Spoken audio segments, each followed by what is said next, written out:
They told you oil came from dead dinosaurs. They told you it was running out. They told you it was fossil fuel, a name that implants scarcity and fear into your brain. But what if I told you none of that is true?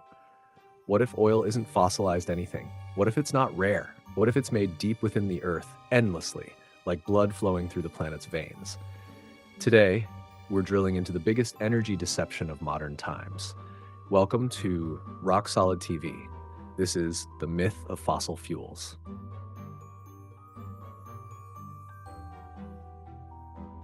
Let's start with the bedtime story you were fed since grade school. Millions of years ago, dinosaurs and plant matter died, got buried, compressed under the earth, and magically turned into oil. Cute, but also completely unproven. There's no empirical evidence that oil came from decaying dinosaurs. There's no fossilized T-Rex at the bottom of oil wells, and no one has ever witnessed the process. You've been sold a myth, one that benefits governments, oil barons, and bankers, not you. Because if oil is a finite, ancient relic, it becomes valuable. Scarcity creates power, and power creates profit.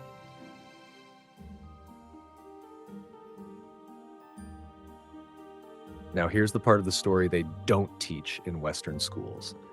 Back in the 1950s, Russian and Ukrainian scientists under the Soviet energy program began questioning the fossil fuel theory.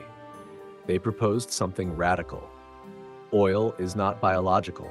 It's abiotic, meaning it's formed from chemical processes deep in the Earth's mantle, not from dead organisms. Their research was banned, ignored, and laughed at in the West because it destroyed the scarcity narrative. But here's the kicker. It worked. Russia started drilling ultra-deep wells miles below the depths where organic material could exist and struck oil. Again, and again, and again. They'd proven the Western model wrong, but you were never told. Let's break down what abiotic oil actually means. The theory goes like this. The Earth's mantle, rich in carbon, hydrogen, and high pressure, creates hydrocarbons through chemical reactions. These hydrocarbons rise through the crust, filling rock pores and forming reservoirs. The process is continuous, ongoing. It doesn't rely on corpses of prehistoric beasts. That's why oil is often found in basement rock, non-sedimentary formations far too deep for organic life to ever reach. It's why depleted oil fields sometimes mysteriously refill. And it's why Russia, using this theory, became one of the world's largest oil producers without chasing fossil fairy tales. If oil is made geochemically, it's not running out.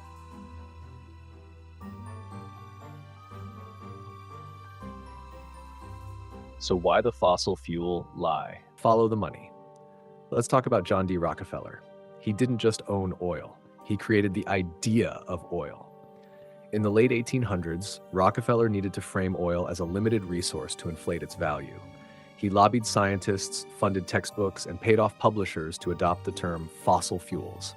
It was genius in a demonic sort of way. By connecting oil to extinction, he tapped into people's deepest primal fears. And once the scarcity myth was locked in place, the price of oil became whatever the elite said it was. The truth? Rockefeller weaponized science, corrupted education, and birthed the modern energy cartel, and we're still living in his gaslit empire. You've heard of peak oil, right? That terrifying cliff where the world runs dry and collapses into chaos. It was a theory pushed hard in the 1970s, but it never happened. In fact, oil production has increased, despite massive consumption and population growth. Why? Because oil isn't running out. It's being created, and the Earth never stopped producing it. Peak oil wasn't a prediction. It was a scare tactic, designed to justify wars, price hikes, and authoritarian green policies. It's the same fear-based blueprint they use for everything, from pandemics to climate doom.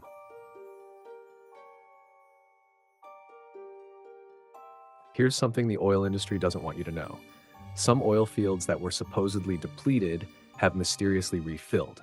Take the Eugene Island field in the Gulf of Mexico. Scientists were baffled when oil levels rose years after the field was considered drained. Similar cases happened in Texas, the North Sea, and parts of Russia. The mainstream response? Shrug, ignore, deny. Because if oil replenishes, it destroys their narrative. It proves oil isn't fossilized death, it's planetary birth. The Earth doesn't run out of oil. We run out of lies. If it's created by the earth, if the scarcity is a lie, then you've been robbed. Robbed of cheap energy, robbed of sovereignty, robbed of a future where energy could empower communities instead of enslaving them.